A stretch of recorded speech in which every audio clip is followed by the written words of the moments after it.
안녕하십니까. 저는 황작가입니다. 황작가의 책 읽기에 오신 것을 환영합니다. 우리는 지금 빌 브라이슨이 쓴 거의 모든 것의 역사란 책을 읽고 있습니다. 오늘은 그 5번째 시간으로 7번째 장을 읽어가도록 하겠습니다. 제가 앞에 그 2개의 장씩 읽으려고 시도했었는데요. 이 책이 실제로 실물을 보면 다른 책에 비해서 좀 크고요. 그리고 글자가 굉장히 많이 들어 있습니다. 그 한 페이지당. 그래서 한 장씩 읽는 것이 조금 여러분들의 편의를 위해서 좋을 것 같습니다. 제가 체력적으로 힘들다는 게 아닙니다. 저는 워낙 체력이 강하기 때문에 농담이고요. 네, 저도 그 1시간 반 넘게 읽다 보니 너무 힘들어서 이건 읽는 사람도 힘든데 듣는 사람은 얼마나 힘들겠냐라는 생각을 해봤습니다.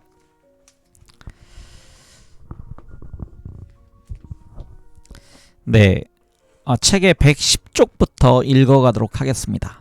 제7장 근원적인 물질이라는 제목을 가지고 있습니다.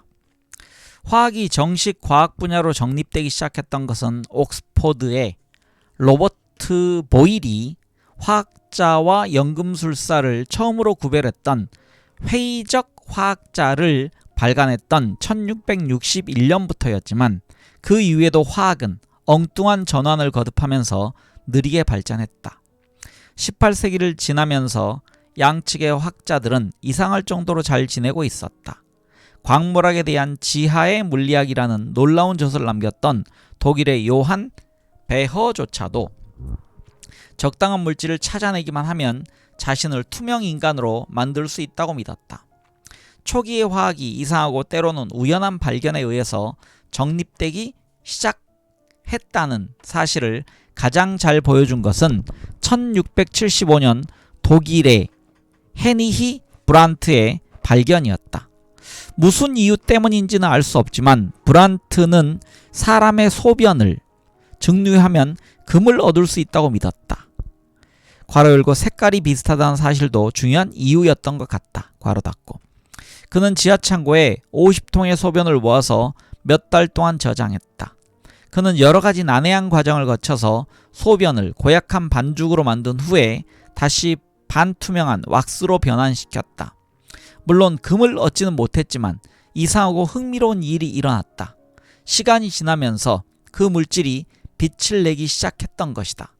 공기 중에 놓아두면 저절로 불이 붙기도 했다. 불을 담고 있는 이라는 뜻의 그리스어와 라틴어 어원으로부터 유래된 인 이라는 이름이 붙여진 그 물질의 상업적 가치는 매우 높았지만 제조 비용이 너무 비싸서 쓸모가 없었다. 이 인을 영어로는요, 학명으로는 포스포루스라고 적어놓은 것 같습니다. 인 30g의 판매 가격은 오늘날의 가치로 환산하면 $500 정도에 해당하는 6기니로 금보다 훨씬 비쌌다. 처음에는 군인들로부터 원료를 얻었지만 그렇게 해서는 산업적인 규모의 대량 생산은 불가능했다. 1750년대에 카를 셀레라는 스웨덴의 화학자가 고약한 냄새가 나는 소변을 사용하지 않고도 인을 생산하는 법을 알아냈다. 오늘날까지도 스웨덴이 성냥 생산의 대국이 될 수 있었던 것은 일찍부터 인에 대한 기술을 개발했기 때문이었다. 셀레는 독특한 사람이기도 했지만 기막힐 정도로 운이 없었던 사람이기도 했다. 첨단 기구를 구입할 수 없을 정도로 가난한 약사였던 그는 염소, 플루오린, 망가니즈, 바륨, 몰리브데넘, 텅스텐, 질소, 산소의 8가지 원소를 발견했지만 그 업적을 하나도 인정받지 못했다. 아무도 그의 발견에 관심을 가지지 않거나 독립적으로 같은 연구를 했던 사람이 결과를 발표한 후에 그의 논문이 발표되기도 했다. 그는 암모니아, 글리세린, 탄닌산처럼 유용한 화합물을 발견했고 염소를 표백제로 사용할 수 있다는 사실을 알아낸 최초의 과학자였다. 그의 발견으로 엄청난 부자가 된 사람들도 있었다.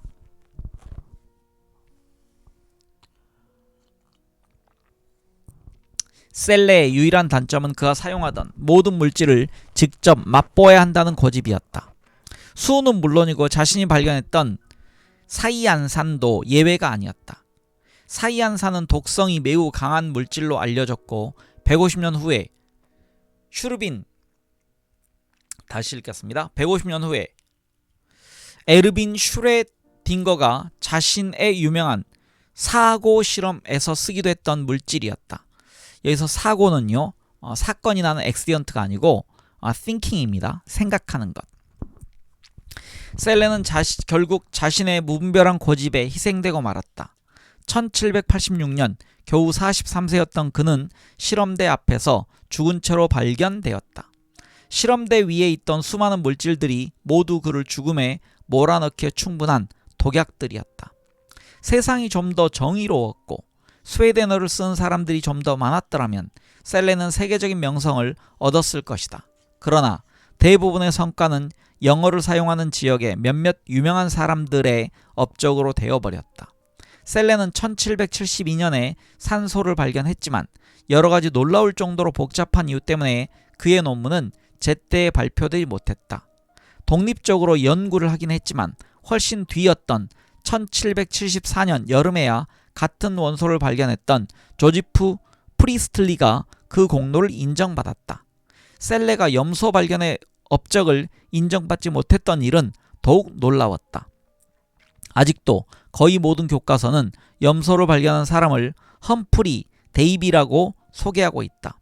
데이비가 염소를 발견했던 것은 사실이지만 그의 발견은 셀레보다 36년이나 늦었다.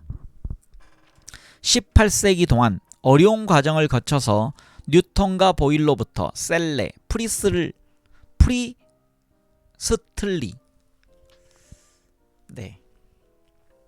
헨리 캐빈디시로 발전하긴 했지만 아직도 갈 길은 멀었다. 18세기가 끝날 때까지도 모든 지역의 과학자들은 존재하지도 않는 물질을 찾으려고 애를 썼고 실제로 그런 물질을 발견했다고 믿기도 했다. 프리스틀리의 경우에는 더욱 오랫동안 그랬다. 오염된 공기, 플로지스톤이 제거된 산, 플록스, 칼스, 수륙생물, 그리고 연소의 활성 물질이라고 믿었던 플로지스톤과 같은 것이 모두 그런 예였다. 제가 글씨가 조금 그 외에도 무생물에게 생명을 불어넣어주는 힘인 엘랑비탈이 어디엔가 존재할 것이라고 믿기도 했다. 누구도 그런 영묘한 존재가 있는 것을 알지는 못했지만 적어도 두 가지 사실은 밝혀냈다고 믿었다. 메리 셀러의 지금 사람 이름이 메리 셸리의 소설 프랑켄슈타인에 나오는 것처럼 사람에게 갑자기 전기를 흘려주면 깨어난다는 사실과 어느 물질에는 존재하지만 다른 물질에는 존재하지 않는 것이 있다는 사실이었다. 그래서 화학은 그런 것을 가진 유기물과 그렇지 않은 무기물을 대상으로 하는 두 분야로 갈라지게 되었다. 화학을 현대의 수준으로 도약시키기 위해서는 통찰력을 가진 사람이 필요했고 프랑스 사람이 바로 그런 계기를 만들어 주었다. 그의 이름은 앙투안 로랑 라부아지에였다. 1743년에 태어난 라부아지에는 낮은 계급의 귀족 출신이었다. 그의 아버지가 돈을 주고 자기를 샀다. 그는 1768년에 사람들이 몹시 싫어했던 페르무 제너럴이라는 징세 청법 회사의 경영에 참여했다. 정부를 대신해서 세금과 수수료를 징수하는 일을 하는 회사였다. 라부아지의 자신은 어떤 면으로 보더라도 온화하고 공정한 사람이었지만 그의 회사는 전혀 딴판이었다. 부자에게는 세금을 걷지 않고 가난한 사람들에게만 세금을 부과했고 그나마도 원칙이 없었다. 그러나 라부아지아의 입장에서는 그런 회사를 통해서 자신이 가장 좋아하던 과학 연구에 필요한 재원을 얻을 수 있었다. 한창 사업이 번성할 때에 그의 개인 수입은 연간 15만 리브르에 이르렀다. 오늘날의 화폐로 거의 2천만 달러에 이르는 수입이었다. 네, 연간 2천만 달러를 버는 부자였네요. 넉넉한 수입이 보장된 사업을 시작한 3년 후에 그는 상급자의 14살 된 딸과 결혼을 했다. 그 결혼은 진정한 마음과 마음의 결합이었다. 조금 달리 표현되어 있습니다. 다시 읽겠습니다. 그 결혼은 진정한 마음과 가슴의 결합이었다. 이게 왜 마음과 가슴의 결합인지는 잘 모르겠습니다. 라부아지의 부인은 예리한 지혜를 가진 여자였고 남편을 도와서 좋은 결과를 얻도록 해주었다. 바쁜 사업과 사교 활동에도 불구하고 두 사람은 하루에 5시간 이상 과학 연구를 했다. 이른 아침 2시간과 저녁 3시간을 실험실에서 보냈고 두 사람이 행복의 날이라고 부르던 일요일에는 하루 종일 실험을 했다. 라부아제는 화약 감독관 일을 하고 밀수꾼을 막기 위해서 파리시 주변에 성을 쌓은 일을 감독했으며 미터법을 제정한 데에도 참여했고 훗날 원소의 이름을 합의하는 근거가 되었던 화학명명법을 공동으로 저술하기도 했다. 프랑스 왕립과학원의 유력한 회원이었던 그는 최면술, 교도소 개혁, 곤충의 호흡, 파리의 수돗물 공급 등 다양한 문제에 대한 상당한 지식과 관심이 필요했다. 전망이 밝은 젊은 과학자가 과학원에 제출했던 새로운 연소 이론에 대해서 라부아지에가 부정적인 의견을 발표했던 1780년에 그는 바로 그런 위치에 있었다. 그 이론은 실제로 틀린 것이었지만 그 사람은 라부아지에를 절대 용서하지 않았다. 그의 이름은 장폴 마라였다. 라부아제는 유일하게 원소를 발견하는 일에는 성공을 하지 못했다. 당시에는 비커와 불꽃과 흥미로운 과루를 가진 사람이라면 누구나 무엇인가 새로운 것을 발견할 수 있었던 것 같았고 지금 알려진 원소들 중 3분의 2가 발견되지 않았었지만 라부아제는 단 하나의 원소도 발견하지 못했다. 비커가 모자라서 그랬던 것은 분명히 아니었다. 그의 개인 실험실에는 무려 13,000개의 비커가 있었고 당시의 실험실로는 터무니없을 정도로 훌륭했다. 그리고 그의 훌륭한 기구들은 실제로 아주 유용했다. 몇 년에 걸쳐서 그와 라부아지의 부인은 가장 정교한 측정이 필요한 극도로 정확한 실험에 빠져 있었다. 예를 들면 그들은 모든 사람들이 믿었던 것과는 달리 쇠가 녹이 슬면 가벼워지는 것이 아니라 더 무거워진다는 사실을 발견했다. 어떻게 그런지는 알 수 없었지만 녹이 스는 물체는 공기에서 어떤 원소를 흡수하는 것이 확실했다. 네, 밑에 설명이 있습니다. 철이 녹이 쓰는 현상은 산소가 발견되면서 과학적으로 설명되었다. 그 이전에는 쇠가 녹이 슬면 그 속에 들어있던 플로지스톤이 빠져나가기 때문에 가벼워질 것이라고 예상했다. 이렇게 되어 있습니다. 그 결과는 물질이 사라지는 것이 아니라 변환이 된다는 사실을 처음 밝혀낸 것이었다. 이 책을 태우면 책을 구성하는 물질이 재와 연기로 바뀌게 되지만 우주에 있는 물질의 총량은 언제나 같다. 질량 보존이라고 알려진 그 결과는 혁명적인 것이었다. 그러나 불행하게도 그것은 다른 혁명과 같은 시기에 일어났다. 그것이 바로 프랑스 혁명이었고 라부아지에는 혁명에서 패배한 쪽에 서 있었다. 그는 사람들이 증오했던 페르무 제네럴을 운영했을 뿐만 아니라 파리를 봉쇄하는 성을 쌓는 일에도 열심히 참여했다. 반란을 일으켰던 시민들이 가장 먼저 공격했던 것이 바로 그가 쌓은 성이었다. 1791년에 국민의회의 지도자가 된 마라는 그런 사실을 놓치지 않고 라부아지에를 공격했고 사형에 처해야 한다고 강력하게 주장했다. 그 후 페르무 제너럴은 곧바로 폐쇄되었다. 얼마 지나지 않아 마라는 그에게서 구박을 받았던 샤를로트 코르데라는 젊은 여자에 의해서 목욕탕에서 살해되어 버렸지만 라부아지에의 목숨을 구하기에는 너무 늦었다. 1793년에는 극에 달했던 공포 정치가 더욱 극심해졌다. 10월에는 마리 앙뚜아네트가 단두대에서 사라질 예정이었다. 뒤늦게 스코틀랜드로 도망치려던 라부아지에 부부도 체포되었다. 5월에 라부아지에는 페르무 제너럴의 동료 31명과 함께 마라의 흉상이 걸려있던 혁명재판소에서 재판을 받았다. 8명은 무죄로 석방되었지만 라부아지에를 비롯한 다른 사람들은 바쁜 프랑스 단두대의 처형 장소였던 혁명궁, 오늘날의 콩코드궁으로 보내졌다. 라부아지에는 장인이 처형당하는 모습을 본 후에 단두대에 올라가서 사형되었다. 그로부터 석 달도 되지 않은 7월 27일에 프랑스 혁명의 지도자였던 로베스피에르도 같은 장소에서 처형당함으로써 공포정치가 막을 내려버렸다. 그가 처형당하고 100년이 지난 후에 라부아지의 동상이 파리에 세워졌다. 그 동상은 누군가가 그 모습이 그와 전혀 닮지 않았다는 사실을 지적할 때까지 많은 사람들을 감탄시켰다.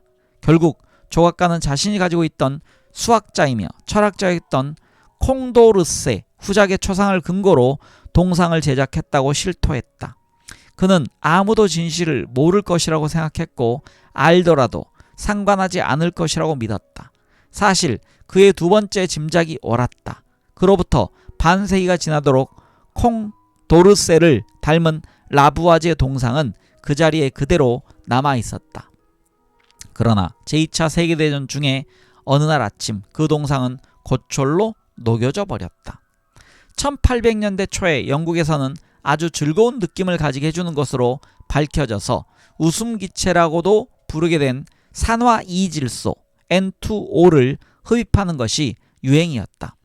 거의 반세기 동안 웃음기체는 젊은이들이 가장 좋아하는 약품이었다. 철학 연습회라는 학술단체는 한동안 그 일에만 빠져 있었다. 극장에서도 웃음기체의 저녁이라는 행사를 열었다. 관중들은 웃음기체를 깊이 들이마신 지원자들의 우스꽝스러운 걸음걸이를 보고 즐겼다. 1846년이 되어서야 산화이질소를 마취제로 사용할 수 있다는 사실이 밝혀졌다.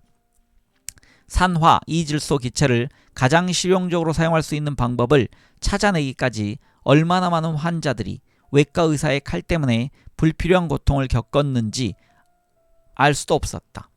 이런 사실을 지적하는 이유는 길고 힘든 18세기를 지나온 화학이 19세기 초에는 마치 20세기 초에 지질학과 마찬가지로 본연의 의미를 잃고 방황하고 있었음을 보여주기 위해서이다.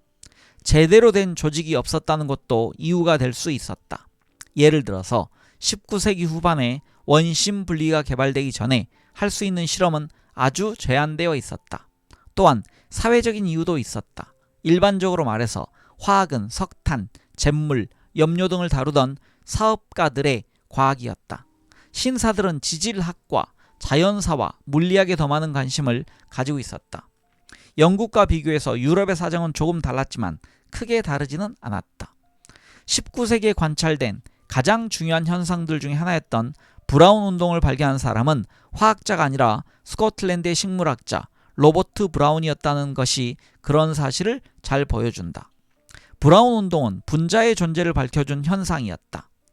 브라운이 1827년에 관찰했던 것은 물속에 떠있는 꽃가루가 아무리 오래 기다려도 가라앉지 않고 무한히 떠서 움직인다는 사실이었다. 그런 영구적인 움직임을 만들어내는 보이지 않는 분자의 작용은 오랫동안 신비 속에 감추어져 있었다. 럼퍼드 백작이라는 화려할 정도로 기발한 사람이 아니었더라면 사정은 더욱 나빴을 것이다. 멋진 자귀에도 불구하고 그는 1753년에 매사추세츠의 워번에서 평범한 벤저민 톰슨으로 태어났다. 그는 기세당당하고 야망에 차 있었으며 멋진 성격과 모습을 가지고 있었고 용감하기도 했으며 놀라울 정도로 총명했지만 양심의 가책 같은 것에는 아무 관심도 없었다. 그는 19살에 자신보다 14살이나 연상이었던 부유한 미망인과 결혼을 했지만 미국에서 혁명이 일어났을 때는 영국 편을 들어서 한동안 영국을 위해서 첩보 활동을 하기도 했다. 1776년에 자유에 대해서 열의가 없다는 이유로 체포될 위기에 처한 그는 부인과 아이들을 버려둔 채로 뜨거운 기름통과 새털 주머니로 무장한 반군들을 피해서 도망쳐 버렸다. 그는 처음에는 영국으로 도망쳤다가 독일로 가서 바이에른 정부의 군사 고문으로 일했다. 관리들에게 좋은 인상을 주었던 그는 1791년에 신성 로마 제국의 럼퍼트 백작이 되었다. 그는 미넨의 영국 정원이라는 유명한 공원을 설계해서 건설하기도 했다. 제가 이 미넨의 그 잉글랜드 가든의 유래를 지금 알게 됐는데요. 왜 제가 전에 이 책을 읽을 땐 까먹었을까요? 이곳에 가면 미넨에 있는 굉장히 큰 공원인데 안에 가면 사람들이 누드로 돌아다닙니다. 그래서 여러분들에게 한번 가보실 것을 추천합니다. 그 이상은 말하지 않겠습니다. 그런 일을 하는 동안에도 그는 진정한 과학 실험을 할 여유를 가질 수 있었다. 그는 열역학 분야의 세계적 권위자가 되었고 유체의 대류와 해류의 순환 원리를 처음으로 규명했다. 그는 커피 메이커 본 네이 그리고 지금도 사용되는 럼퍼트 난로를 비롯한 몇 가지 유용한 물건을 발명하기도 했다. 프랑스에 체류가 있던 1805년에는 앙뚜앙 로랑의 미망인이 되었던 라부아지의 부인에게 구혼을 해서 결국은 결혼했다.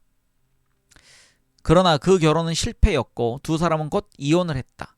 램퍼드는 계속 프랑스에서 그의 전처들을 제외한 모든 사람들의 존경을 받으며 살다가 1814년 그곳에서 사망했다. 그러나 여기에서 그를 소개하는 이유는 영국에 잠깐 동안 머물렀던 1799년에 그가 왕립연구소를 설립했기 때문이다. 18세기 후반과 19세기 초에 영국에선 수많은 학술단체들이 설립되고 있었다. 한동안 왕립연구소는 새로 등장하던 화학을 연구하는 유일한 연구소였다. 연구소가 설립된 직후에 연구소의 화학교수로 임명되었고 저명한 강연자이면서 생산적인 연구자로 명성을 얻게 된 험프리 데이비의 많은 기여가 있었다.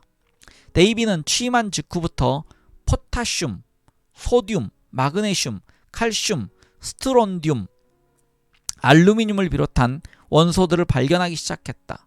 데이비가 그렇게 많은 원소들을 발견하게 된 것은 그가 특별히 부지런했기 때문이 아니라 용융된 맞죠?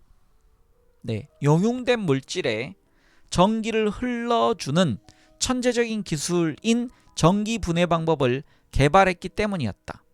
그는 모두 합쳐서 당시에 알려졌던 원소들의 20%에 해당하는 12개의 원소를 발견했다. 만약 젊은 데이비가 웃음기체에 깊이 빠져들지 않았더라면 더 많은 원소들을 발견했을 수도 있었을 것이다. 그는 웃음기체에 너무 깊이 중독되어서 하루에 거의 서너 차례씩 흡입을 해야만 했다. 그가 1829년에 사망했던 것도 웃음기체 때문이었던 모양이다. 다행히도 다른 곳에서 제정신으로 일을 하던 사람이 있었다. 1808년에 존 놀턴이라는 완고한 퀘이커 교도가 처음으로 원자의 본질을 알아내게 되었고 뒤에 더 자세히 설명할 것이다. 1811년에는 쿠아레쿠아와 게레토 백작이 있었고 다시 읽겠습니다. 1811년에는 쿠아레쿠아와 케레토 백작이었고 로렌초 로마노 아마데오 까를로 아보가르도라는 멋진 오페라식 이름을 가진 이탈리아 사람이 아주 중요한 법칙을 발견했다. 같은 압력과 온도에서 같은 부피의 통에 들어있는 기체에는 기체의 종류에 상관없이 같은 수의 분자가 들어있다는 법칙이었다.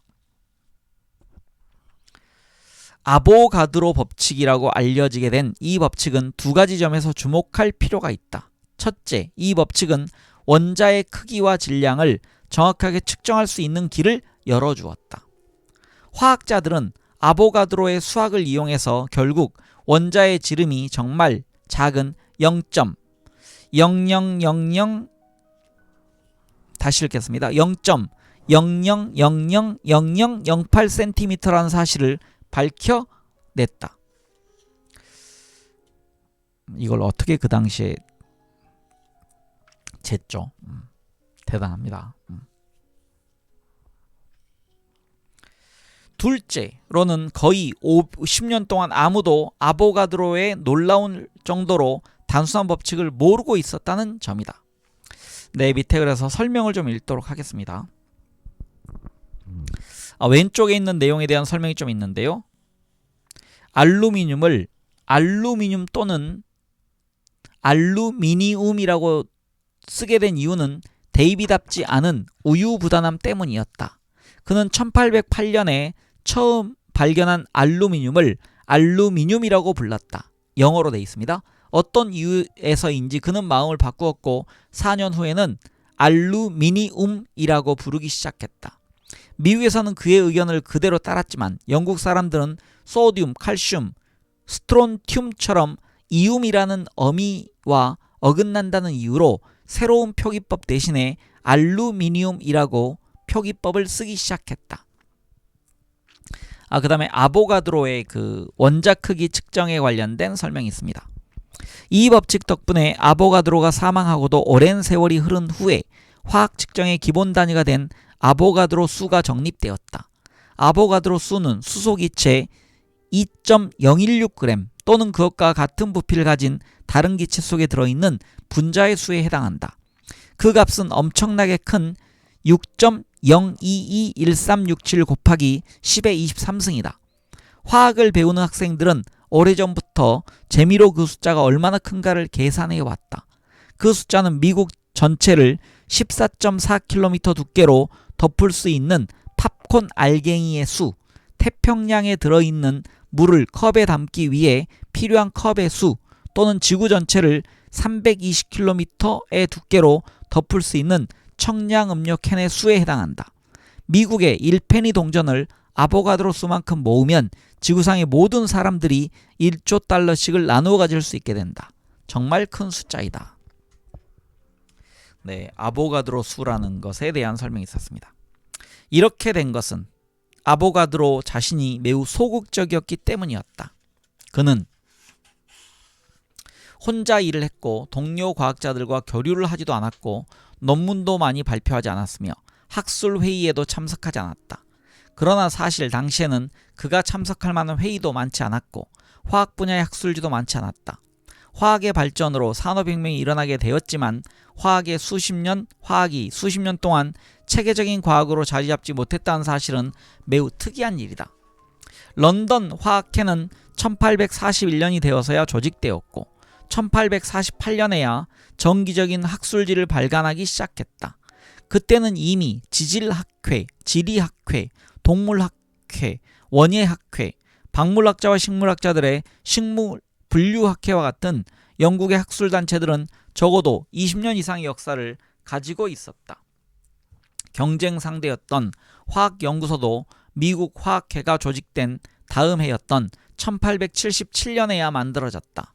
화학이 조직화되는 것이 너무 느렸기 때문에 아보가드로의 중요한 1811년에 발견이 널리 알려지게 된 것도 1860년에 까를 수르에에서 최초의 국제화학학술대회가 개최된 후부터였다. 화학자들은 오랫동안 고립되어서 연구했기 때문에 공통의 관습도 뒤늦게 만들어졌다. 19세기 말까지만 하더라도 H2O라는 기호가 물을 나타내기도 했고 과산화수소를 나타내기도 했다. C2H4는 에틸렌을 나타내기도 했지만 습지에서 나오는 기체인 메탄이라고 생각하는 화학자도 있었다. 어느 곳에서나 공통으로 사용되는 분자 이름도 거의 찾아볼 수 없었다. 화학자들은 또한 황당할 정도로 다양한 기호와 약어들을 사용했고 그 대부분은 스스로 만들어서 자신만이 사용하는 것들이었다. 스웨덴의 J.J. 베르셀리우스가 당시에 꼭 필요했던 일관성 있는 방법을 제안했다. 그리스어나 라틴어의 이름을 근거로 원소를 나타내는 약자를 결정하자는 그의 제안에 따라서 철은 Fe, 라틴어로는 페룸, 은은 Ag, 라틴어로 아르겐툼으로 결정되었다. 질소, 니트로젠의 N, 산소, 옥시전의 O, 수소, 하이드로젠의 H처럼 많은 원소들이 영어 이름에서 유래된 것처럼 보이는 것은 영어가 월등한 위치에 있었기 때문이 아니라 라틴어에서 파생된 언어였기 때문이다. 베르셀리우스는 분자를 구성하는 원자의 수를 나타내기 위해서 H2O처럼 위 첨자를 쓸 것을 제안했지만 특별한, 지금 제가 읽은 게 H2O에서 E가 위로 올라가 있습니다. 특별한 이유는 없었다. 결국 H2O처럼 아래 첨자를 쓰는 것이 유행이 되어버렸다. 이제 밑으로 내려왔습니다. H2O가 E라는 숫자가 가끔씩 정리가 되었음에도 불구하고 19세기 후반까지도 화학은 매우 혼란스러운 상태로 남아 있었다. 그래서 사람들은 1869년에 드미트리 이바노비치 멘델레예프라는 상트페테르부르크 대학의 독특하고 정신나간 사람처럼 보이는 교수가 명성을 얻게 된 것을 반기게 되었다. 멘델레예프는 1834년에 시베리아 서쪽 끝에 있는 토볼스크에서 탄생했다. 그의 집안은 고등교육을 받았고 상당히 부유했으며 대가족을 이루고 있었다. 사실은 가족의 규모가 너무 커서 형제가 몇 명이 있었는가조차도 정확하게 알려져 있지 않다. 형제 수가 14명이라는 기록도 있고 17명이라는 기록도 있다. 그러나 드미트리가 막내였다는 사실은 확실하다. 멘델레예프 가족이 항상 운이 좋았던 것은 아니었다. 드미트리가 어렸을 때 지역 학교의 교장이었던 그의 아버지는 시력을 잃었고 어머니는 일자리를 잃어버렸다. 유별난 여성이었음에 틀림이 없었던 그의 어머니는 성공적으로 운영되는 유리공장의 감독 자리를 얻을 수 있었다. 그러나 그 공장이 1848년에 화재로 불타버리면서 넉넉한 가정 형편은 매우 어렵게 되었다. 막내를 교육을 시켜야 한다는 집념이 강했던 불굴의 멘델레예프 부인은 아들 드미트리를 무임승차로 6,400km 떨어진 상트페테르부르크로 데리고 와서 그곳의 교육학 연구소에 입학시켰다. 런던에서 적도 기니까디와 맞먹는 거리였다. 피로에 지쳤던 그녀는 곧바로 사망해버렸다. 멘델레예프는 열심히 학업을 마쳤고 지방대학에 취직을 했다. 그곳에서의 그는 능력은 있었지만 엄청나게 뛰어난 화학자는 아니었다. 오히려 그는 실험실에서의 능력보다 1년에 한 번 정도 했던 이발 때문에 헝클어진 머리와 수염으로 더 유명했다. 그는 35세였던 1869년부터 원소를 배열하는 방법에 대해서 연구하기 시작했다. 당시에는 원소들을 아보가드로 법칙을 이용한 원자량이나 금속이나 기체와 같은 공통적인 성질에 따라 두 가지 방법으로 분류를 했다. 멘델레예프의 획기적인 업적은 두 가지 방법을 통합해서 하나의 표를 만들 수 있다는 사실을 알아낸 것이다.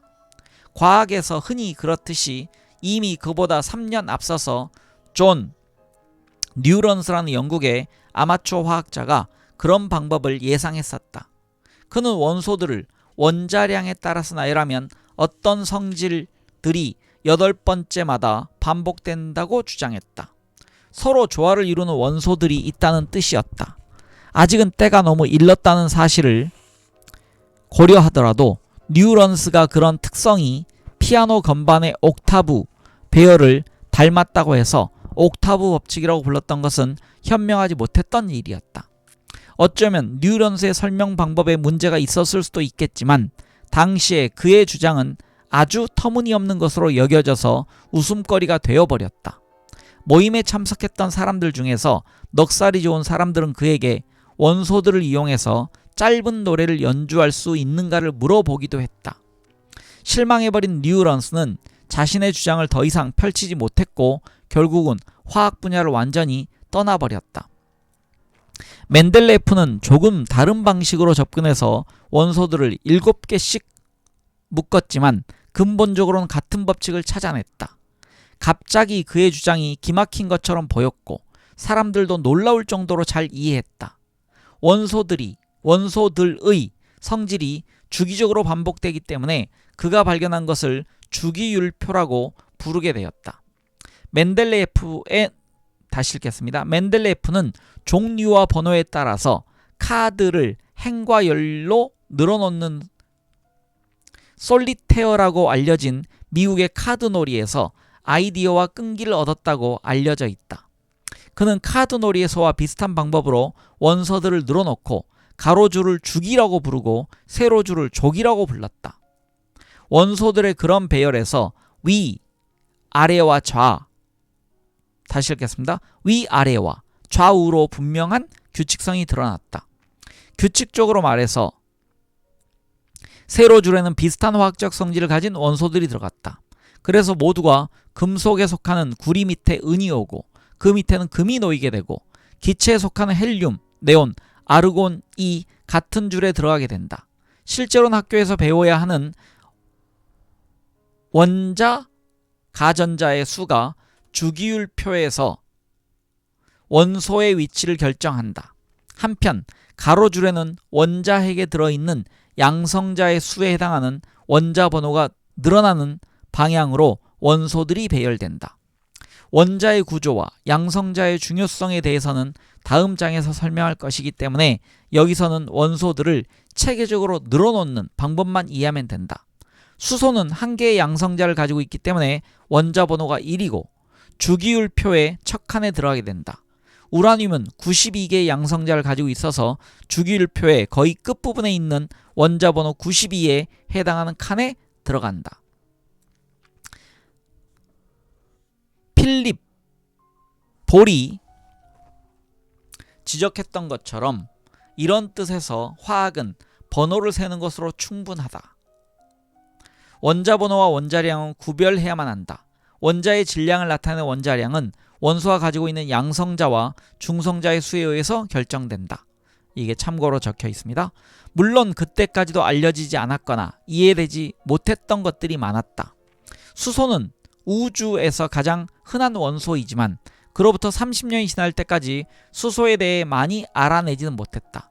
두 번째로 흔한 원소인 헬륨은 주기율표가 발견되기 1년 전에야 그 존재가 확인되었고 그 전에는 그런 원소가 있을 것이라는 사실을 짐작도 하지 못했다. 뿐만 아니라 헬륨은 지구에서가 아니라 일식이 일어나는 동안에 분광기를 이용해서 태양에 그런 원소가 존재한다는 사실이 밝혀졌다.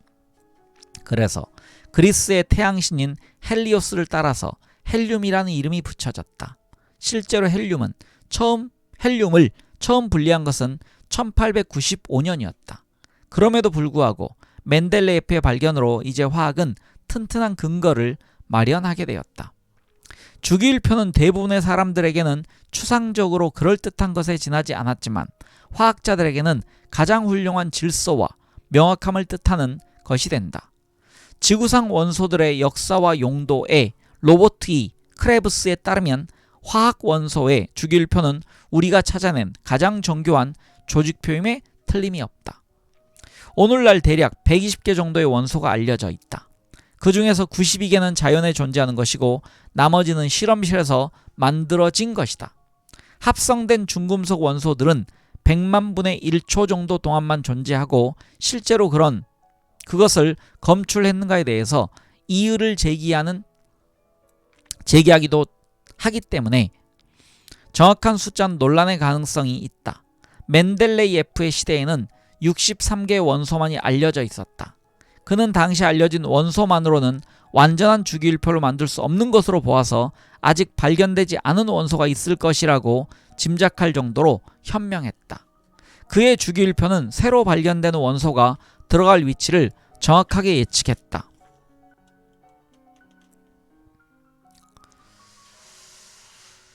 아직까지도 원소의 원자 번호가 어디까지 커질 수 있는가를 정확하게 알지는 못한다. 다만 원자 번호가 168 이상인 것은 추정에 불과할 뿐이라고 생각된다.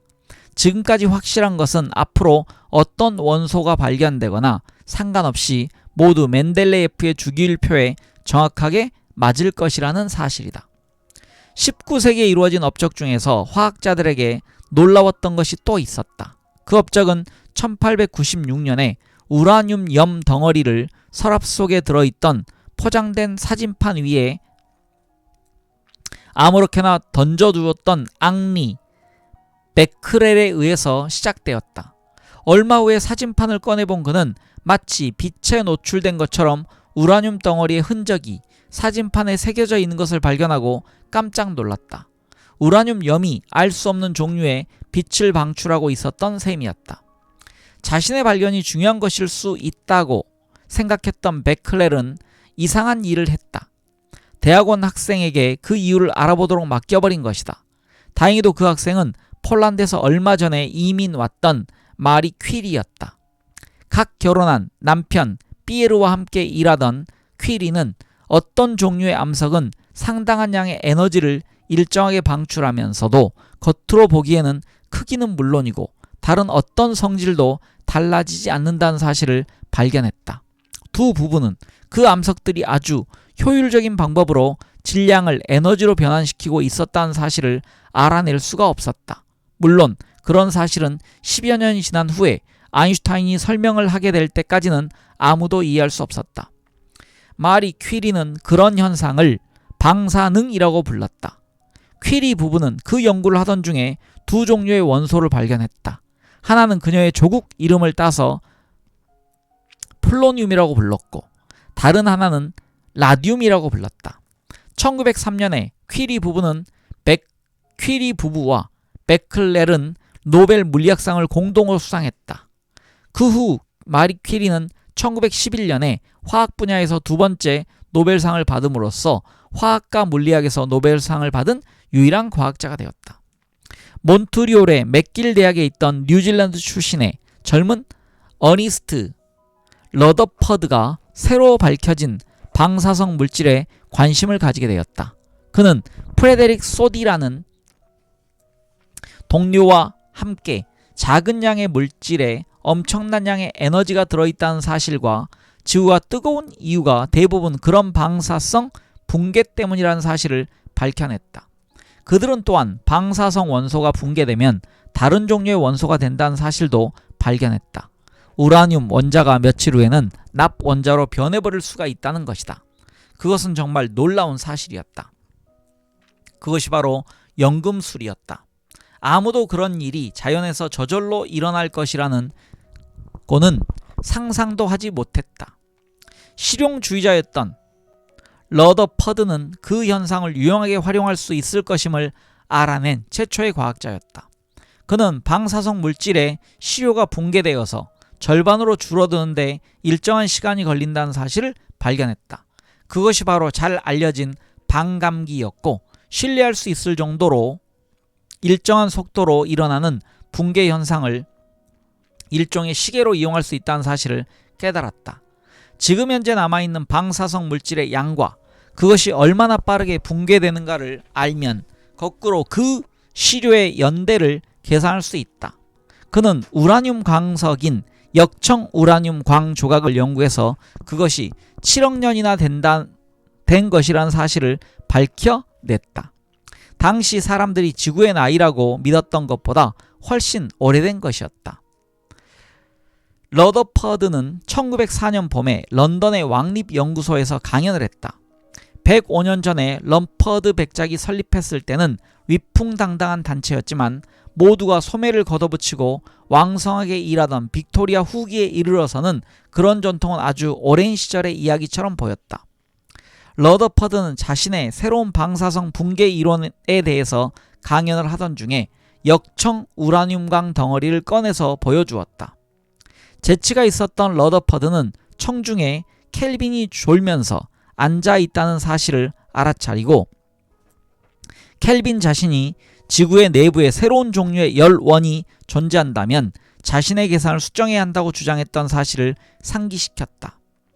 러더퍼드는 바로 그 새로운 열원을 발견했던 것이다.